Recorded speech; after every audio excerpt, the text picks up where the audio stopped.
धर्मांतरण का जिन्न अब कश्मीर तक जा पहुंचा है। 2 सिख लड़कियों का जबरन धर्म परिवर्तन कर बड़ी उम्र के शादीशुदा शख्स से शादी कराने का आरोप लगा है। इसके बाद श्रीनगर से लेकर दिल्ली तक सिखों ने हल्ला बोल दिया। ये मामला गृह मंत्री अमित शाह तक पहुंच गया।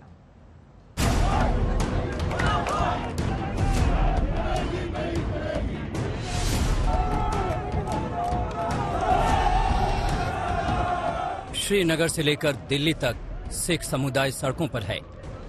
वो गुस्से में है। हर नारे उनके आक्रोश को जुबान दे रहे हैं। गुस्सा 2 सिख लड़कियों के अपहरण, जबरन धर्म परिवर्तन और शादी के खिलाफ है।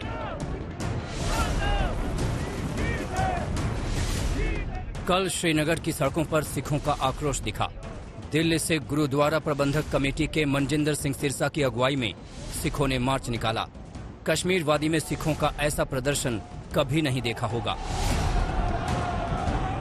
2 बच्चियों का जबरन गन पॉइंट के ऊपर अगवा किया गया, उनका निकाह पढ़ा गया और 50 साल के आदमी के साथ पढ़ा गया।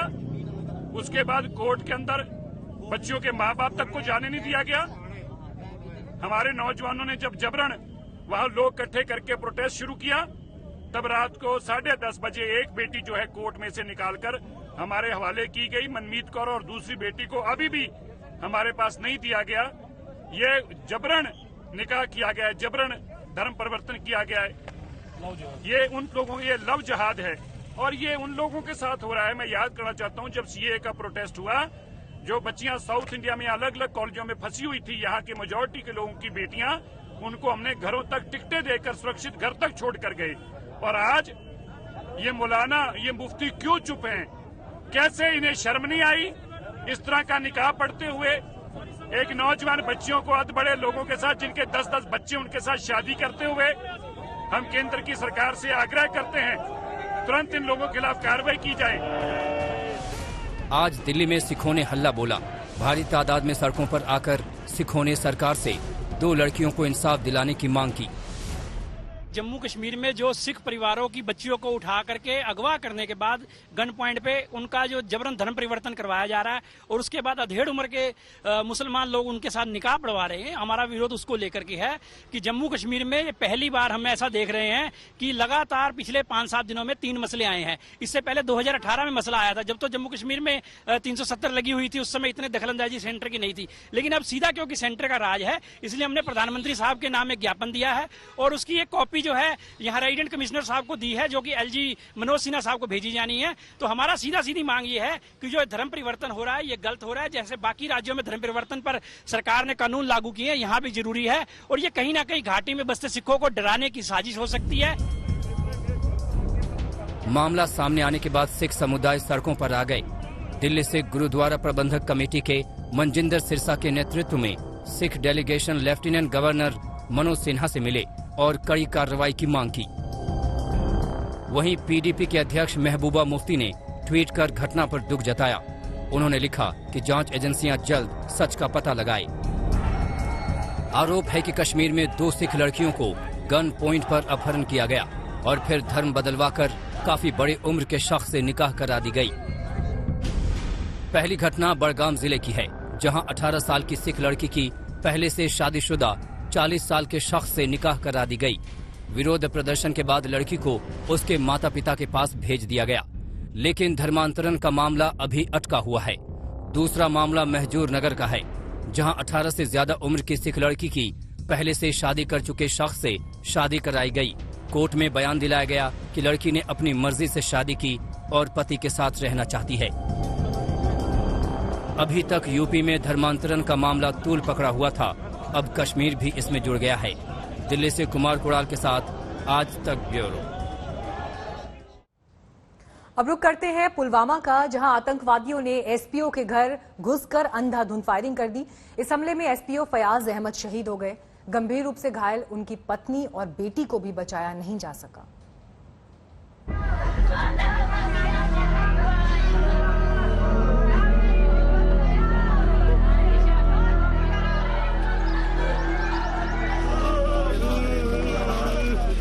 जम्मू एयरफोर्स स्टेशन पर डबल धमाके की जांच अभी चल ही रही है।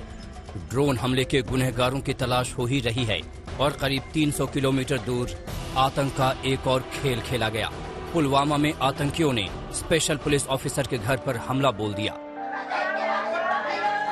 पुलवामा के इस घर में मातम पसरा है। घर वालों का रो रो कर बुरा हाल है।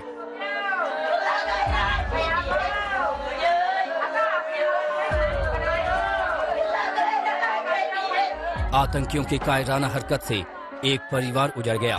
3 जानें खत्म हो गई।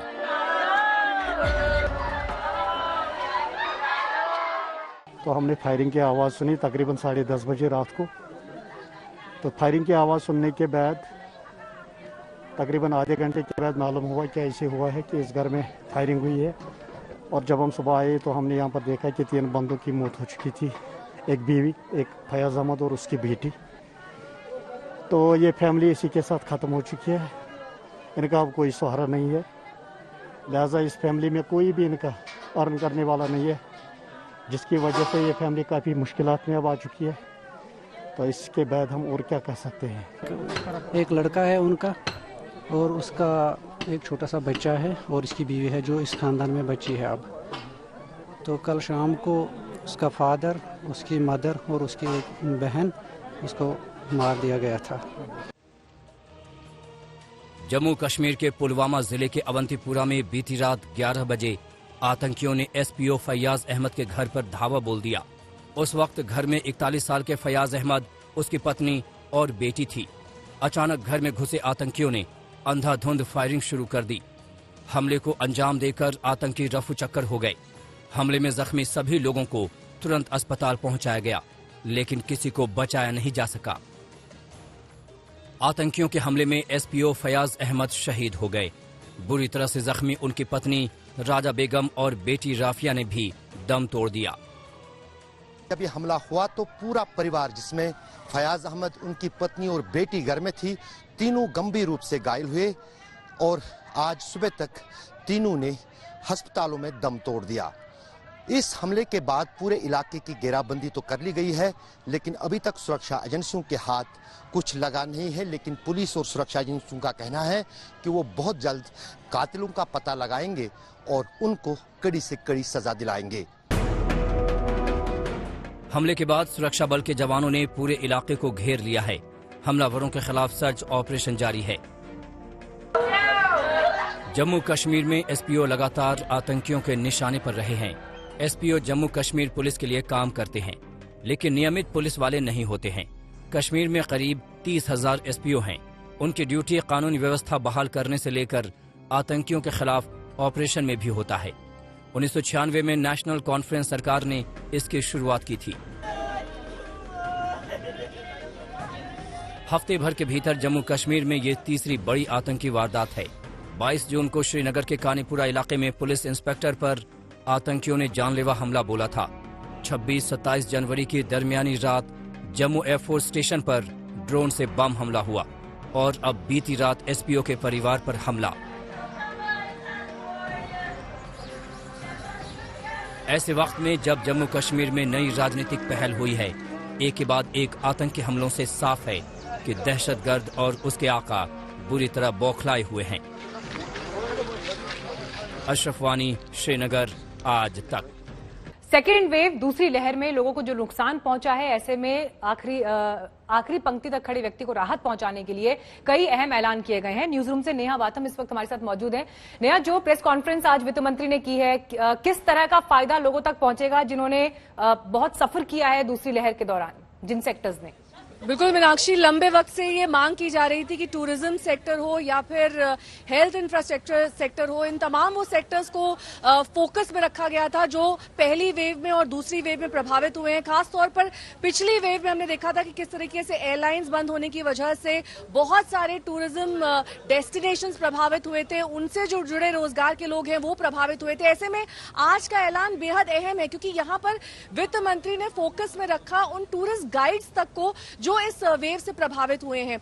इस दौर में खास तौर पर यह ध्यान रखा जाना चाहिए कि जो 1.1 लाख करोड़ का राहत का पैकेज अनाउंस किया गया है उसमें 50,000 करोड़ सिर्फ मेडिकल इंफ्रास्ट्रक्चर के रखे गए हैं, जबकि 60,000 करोड़ जो है वो अन्य सेक्टर्स के रखे गए हैं। अन्य सेक्टर्स में हम प्रधानमंत्री ने ये कोशिश करी है यहाँ पर वित्त मंत्री के जरिए बताने की कि उन लोगों पर खास तौर पर ध्यान दिया जाए जो अपना रोजगार पूरी तरीके से गंवा चुके हैं। यानी कि अगर उनकी स्पीच के पहले हिस्से में जाएं तो उन्होंने खास तौर पर इस बात पर फोकस दिया कि अगर किसी भी व्यक्ति ने लोन लिया है तो उस लोन पर इंटरेस्ट की जो सीमा निर्धारित की गई है आरबीआई की तरफ से, उसी सीमा पर इंटरेस्ट चार्ज किया जाए। और अगर इस दौर में वो इंटरेस्ट पे करने में असक्षम रहा है तो ऐसे में ध्यान दिया जाना चाहिए कि आरबीआई द्वारा फिक्स कैप से 2% कम पर उसको इंटरेस्ट रेट मुहैया कराया जाए।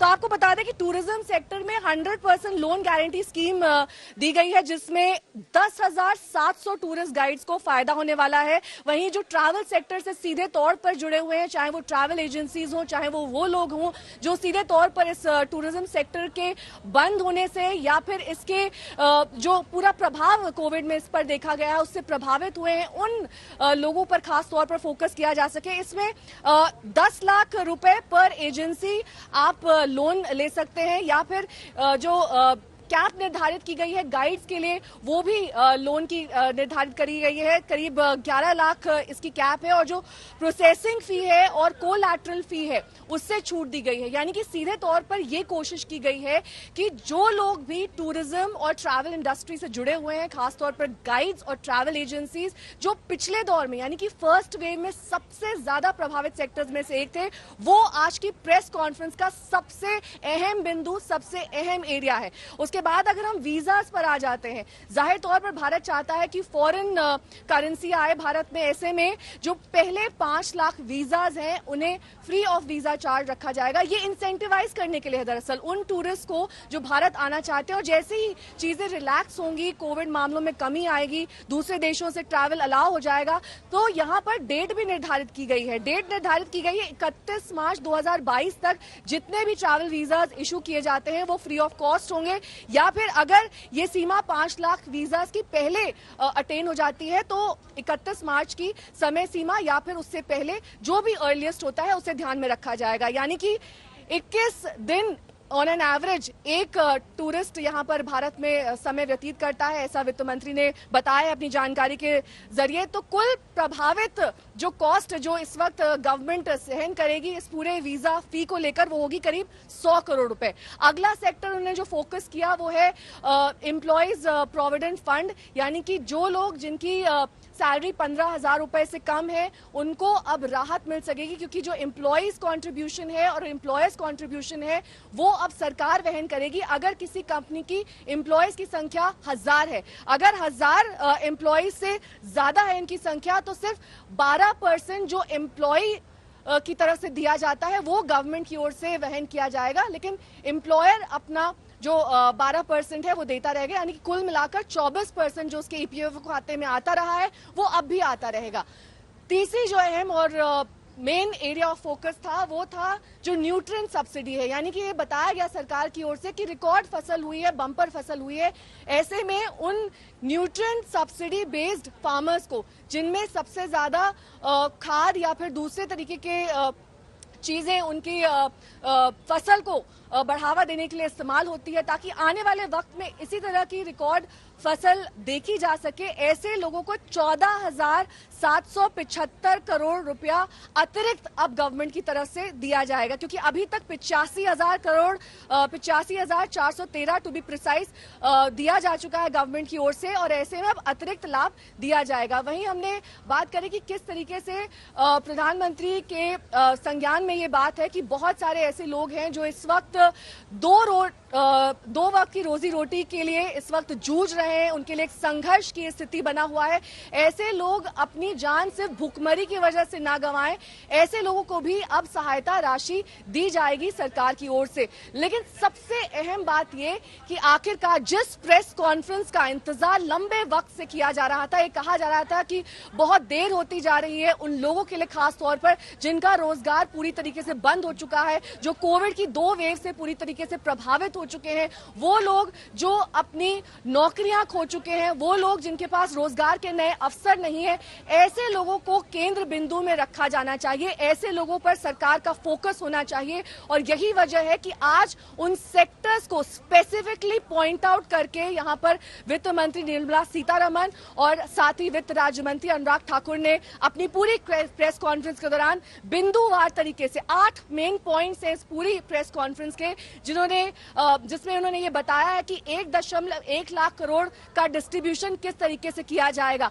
50,000 करोड़ सिर्फ हेल्थ सेक्टर इंफ्रास्ट्रक्चर के लिए, क्योंकि हमने देखा कि कैसे सेकेंड वेव में भारत ऑक्सीजन सिलेंडर के लिए जूझ रहा था, बेसिक इंफ्रास्ट्रक्चर की कमी थी, जगह जगह गांव देहात कई जगह पर हमने रिपोर्ट्स दिखाई जहां पर मेडिकल सुविधाओं का अभाव था। और ऐसे में उसको पूर्ण करने के लिए, उसको पूरी तरीके से दुरुस्त करने के लिए यहां पर फाइन ट्यूनिंग की जानी चाहिए थी और जिसके लिए बहुत सारे फंड्स की जरूरत थी। उसी की आज सहायता राशि का ऐलान यहां पर वित्त मंत्री की ओर से किया गया है ताकि हम थर्ड वेव जब भी आती है पूरी तरीके से तैयार रह सकें, चाहे वो टियर 1, टियर 2, टियर 3 सिटीज हो। इन सभी शहरों में हमने देखा, ग्राउंड रिपोर्ट के जरिए ये जाना कि कैसे वहां पर डॉक्टर्स की तो कमी है ही, लेकिन अगर डॉक्टर्स भी उपलब्ध हैं तो उनके पास मेडिकल सुविधाओं का अभाव है। ऐसे में कई सारे डॉक्टर्स ने ये बताया कि बेसिक एक ऑक्सीमीटर तक के लिए कैसे वहां पर इस वक्त लोग जूझ रहे हैं। बहुत सारे ऐसे दूर दराज इलाके हैं जहां पर पैरासिटामोल नहीं मिलती, जहां पर आपको थर्मोमीटर नहीं मिलता, जहां पर ऐसी चीजों की जरूरत थी जिससे ये सुनिश्चित हो सके कि वहां के लोग बेसिक मेडिकल सुविधाओं के अभाव में कम से कम ना मरे। मीनाक्षी।